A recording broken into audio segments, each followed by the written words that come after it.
Hi, I'm Ned Steinberger, and you're watching for BassPlayersOnly.com.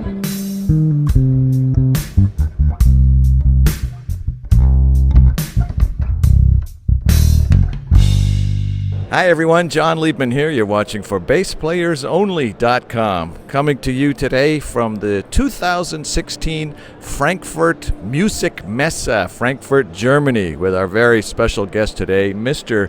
Ned Steinberger. How are you, Ned? I'm doing great. It's good to see you. Beautiful booth, beautiful instruments. I want to talk to you. You've got such an interesting story, because normally I would say, well, tell me about your musical upbringing and how did you become a musician and how did you become a bass player and what kind of gigs were you doing and tell me about your new record and the tour and all those kinds of things. I'm afraid that's not going to work out too well. Well, that's what I was leading up to. I think most people, our folks here would be surprised to know that you are not a musician at all. I would be if I could be, but I have zero musical talent. That's just the way it is. So I found other ways to express myself, and design is my thing. Okay, how did you end up coming from wherever you came from to where you ended up? Well, first of all, where did you come from? You've got a design background, and you were what kind of an artist or a graphic person, a cabinet maker, I think? When I was a kid, I was a fairly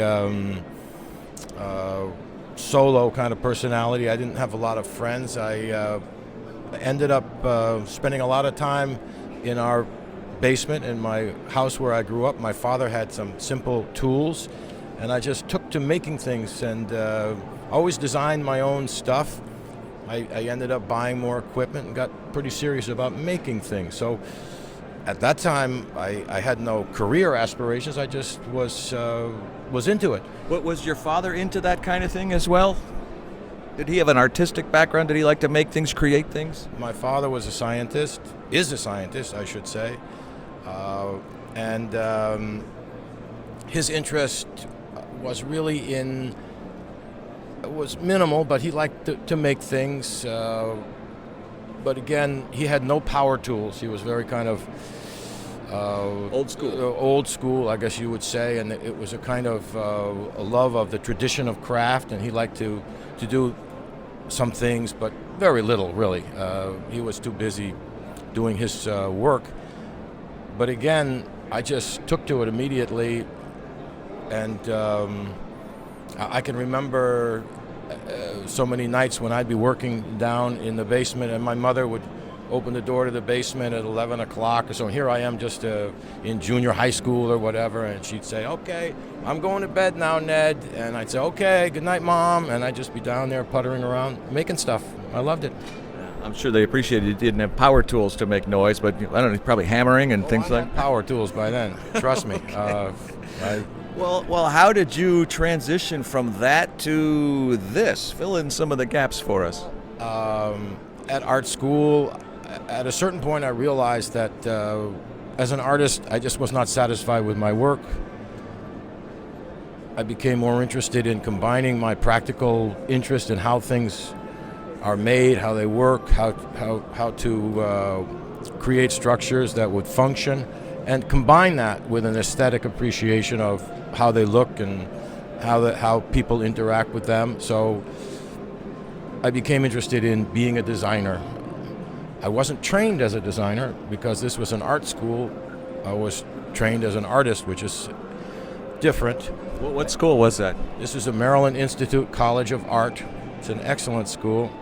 Well, how did the musical instrument thing, did a light go on one day, or did you just wake up one day and say, hey, I can design basses? How did you come to that? Not exactly. I got very lucky in that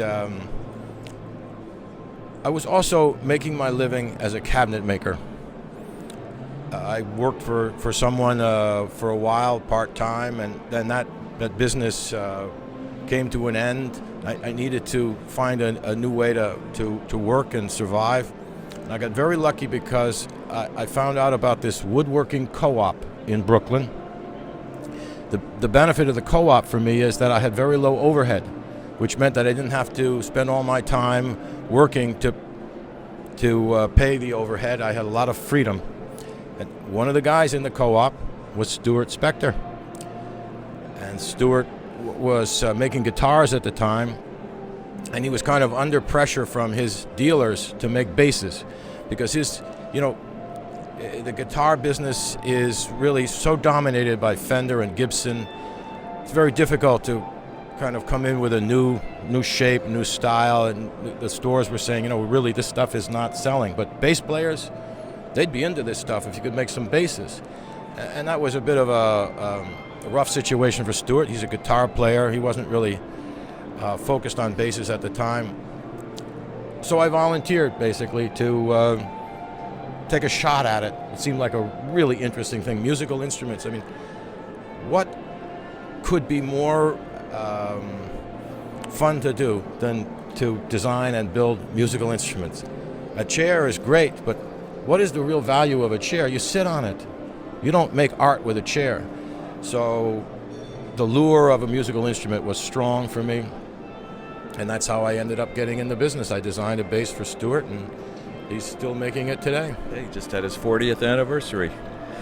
Now, I remember back in the 80s, Steinberger was all the rage, and there's no head on it, and you tune it down here, and it's completely different. How did you come up with that? Well, it was a result of my work with Stewart. As I said before, I am interested in the way the instrument feels and the comfort, balance, all these ergonomic considerations. Well, with a bass, you have a fundamental problem, and that is that you've got a very long neck, a relatively long neck, and then you got heavy tuning machines on the end of the neck. And in those days, there were no lightweight tuning machines available. No matter what I did, I couldn't get the instrument to really balance the way I wanted it to balance. I actually put weight right back in here to try to counterbalance the weight here. I'm thinking of the perspective that you must have had not having been a musician. You just put on a bass and say, hey, this doesn't feel balanced. If I were a bass player, I'd want it to feel balanced. Not like, hey, I've been playing bass all this time. I never noticed that it needs to be balanced, was balanced, wasn't balanced. I mean, how did you come to it from that perspective? It's a completely different perspective, because when you're a musician, you play what's available, and you adapt to it. It becomes what you expect. So bass players are used to holding up the neck. And don't think about it twice. That's just the way it is. But if you're designing a musical instrument, you're interested in exploring what it could be and how to optimize the performance of the instrument, then you think about stuff like that. So again, I just was frustrated by the fact that no matter what I did, if you take a bass, a typical bass with a headstock, and you put it over your shoulder and you jump around a little bit, the neck dives. I mean, people know, certainly that's not my expression. It's bass players talk about that. So that was very much an issue for me. I wanted, and I'm a problem solver. That's how I view my work. That's how I operate. So I love a juicy problem that challenges me to come up with a solution. So there I was. And again, I started by putting a counterbalanced weight in the instrument. And then one day I just was looking at the instrument and thinking about it. I said, geez, we got the heavy tuning machines out here. And, what if you put the tuning machines back here? Then you wouldn't have and then that's when I really got hooked on making instruments, because I just thought, wow, that's something special, something of value. And the whole point is to bring value to the consumer. So I got to work on it. It's quite a legacy you've created, and how it took off from the 80s, and just even more recently we've interviewed Tony Levin, we interviewed Bagiti Kumalo, Michael Thurber, Marcos Varela, and it's incredible how it came, how it arrived to where it is now and where it's going from those early days, and all the trial and error and your dogged determination. What are you holding there in your lap? What can you tell us about it? First of all, I got to say that I owe a tremendous debt to Tony. He's the first musician who ever purchased an instrument, played it. He took that first bass fretless bass that I made that he picked up early on, and played it with John Lennon and made all kinds of great music with that instrument. So Tony is the guy who kind of got me started. So, and then as far as this instrument goes, this is an evolution of the original Steinberger basses. Yeah, the early Steinbergers were more like a box, and this is closer to the traditional fender shape than the original Steinbergers. So why did the shape transform to this more traditional kind of shape? Well, again, I believe in the Headless. I believe it's a huge benefit for bass players to make it more comfortable and more fun to play. And of course, I believe that the sound of an instrument is affected by the way it feels, because it affects the mindset of the player. So it's all connected for me. So I wanted to make something that players would be able to relate to immediately, and in the pocket of what people can accept. A lot of people could not accept this, a little rectangular instrument made out of carbon fiber, and which is really plastic. Okay, so was trying to repackage the concept into something that would be more mainstream, more in the comfort zone for players, without sacrificing performance. So that's what this instrument is, and the shape of the instrument, of course, it's kind of rounded on top. It really feels good on the right arm, and it has this curved shape in the back, which is contours to the body and keeps it stable. A lot of instruments, they kind of ride up like this and they're flapping around. This one is really stable. If you can see here, maybe for the camera, you can see that it's a wedge shape. It's thicker on this side than it is on this side. And what that's all about is getting that fingerboard to tilt a little bit in so that you can see what you're doing on the fretboard.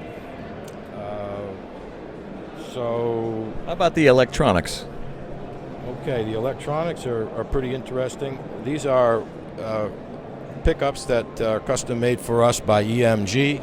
And again, you can see they follow the same curve on top, because after all, the strings are on a radius. So this pickup magnet system is also on that radius, so that it gives even response for all the strings. And as far as the actual detail of the electronics inside the pickup, that's really EMG, and you could ask Rob Turner about that, but he did a fantastic job. They're great sounding pickups. But the other key feature of the electronics is this piezo in the bridge. You look at this instrument, you think of it as having two pickups, but it's got three pickups, and this pickup is fabulous. What kind of strings typically come on the basses, the electrics and the uprights? They're made by D'Addario. Okay.